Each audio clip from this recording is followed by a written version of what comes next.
Hello बच्चों, आज हम पाठ 3 शब्द विचार पाठ को पढ़ेंगे।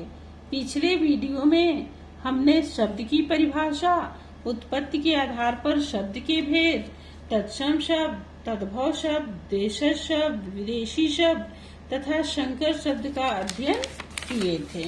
आज हम रचना के आधार पर शब्द के भेद को समझेंगे। रचना के आधार पर शब्द के 3 भेद होते हैं: रूढ़ शब्द, यौगिक शब्द, योग रूढ़ शब्द। रूढ़ शब्द, रूढ़ का शाब्दिक अर्थ होता है प्रसिद्धि, यानी किसी विशेष शब्द के लिए या किसी प्रथा के लिए, किसी नियम के लिए जो प्रसिद्ध हो, वे रूढ़ कहलाते हैं। यानी जो पीढ़ी दर पीढ़ी चले आ रहे हों या परंपरा से चले आ रहे हों शब्द, वे रूढ़ शब्द कहलाते हैं। तो जो शब्द परंपरा से चले आ रहे हैं तथा जिन्हें खंडों में विभाजित नहीं किया जा सकता, वे रूढ़ शब्द कहलाते हैं। जैसे रात, सुबह आदि।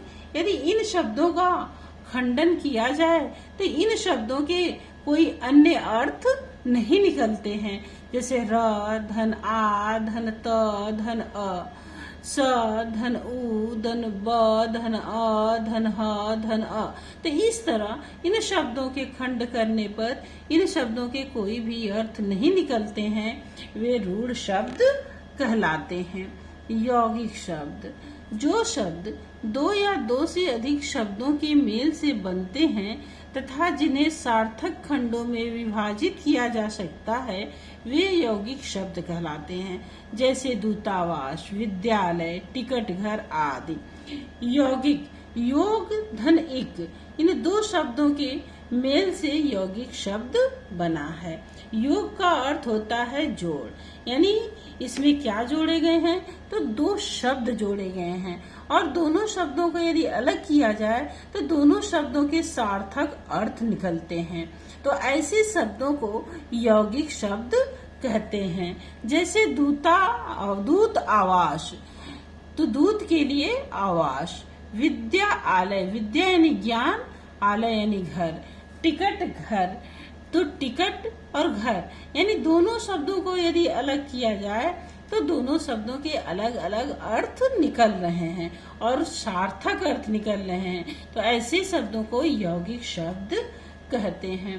योग रूढ़ शब्द, योग यानी जोड़कर बनाए गए हैं और रूढ़ यानी प्रसिद्ध हैं, यानी किसी के लिए ये विशेष रूप से प्रसिद्ध होते हैं, उसे योग रूढ़ शब्द कहते हैं।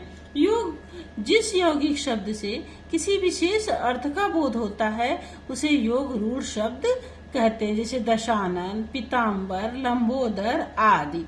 यानी 2 शब्दों के मेल से बने हैं, बिल्कुल यौगिक की तरह ही 2 शब्दों के मेल से बने हैं और दोनों के खंड करने पर अलग अलग अर्थ भी निकलते हैं, लेकिन ये किसी विशेष के लिए रूढ़ हैं, इसलिए इन्हें योग रूढ़ शब्द कहते हैं। जैसे दशानन, 10 है आनंद जिसकी, अर्थात रावण, ये शब्द रावण के लिए रूढ़ है। पीताम्बर, पीला है अंबर जिसके, अर्थात श्री कृष्ण, तो पीताम्बर शब्द श्री कृष्ण के लिए रूढ़ हो गया है। लंबोदर, लंबा है उधर जिसके, अर्थात गणेश, तो गणेश के लिए ये रूढ़ हो गया है। तो योग रूढ़ शब्द क्या होते हैं? जो 2 शब्दों के मेल से तो बनते हैं लेकिन किसी विशेष के लिए रूढ़ हो गए होते हैं।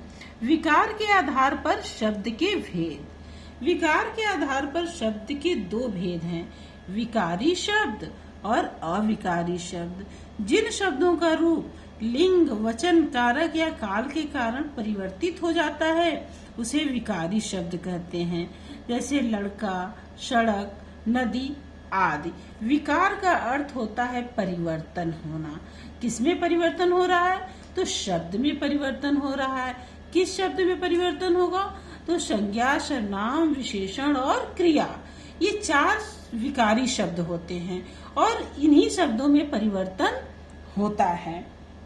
कुछ शब्द होते हैं जिसका रूप वाक्य में प्रयुक्त होते समय बदल जाता है, वे परिवर्तनशील शब्द या विकारी शब्द कहलाते हैं।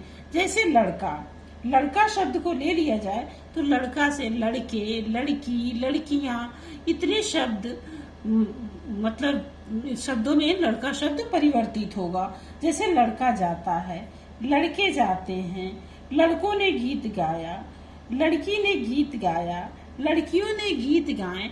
इस तरह लड़का शब्द लिंग वचन के कारण और कारक के कारण इसमें परिवर्तन हुआ है।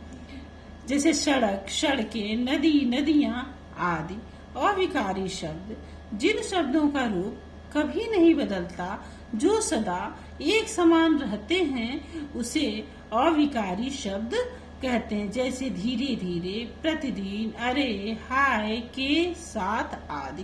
अविकारी, अ का अर्थ होता है नहीं, विकार मतलब परिवर्तन होना, यानी जिन शब्दों में परिवर्तन नहीं होता है या उनके रूप कभी नहीं बदलते हैं, वे उसी जैसे रहते हैं, एक समान रहते हैं, ऐसे शब्दों को अविकारी शब्द कहते हैं।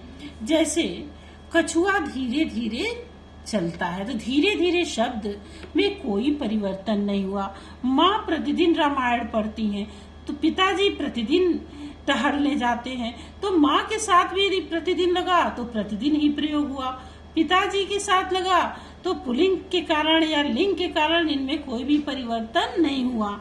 तो ऐसे शब्दों को अविकारी शब्द कहते हैं। बच्चों, आज बस इतना ही, फिर अगले वीडियो में मिलेंगे। धन्यवाद।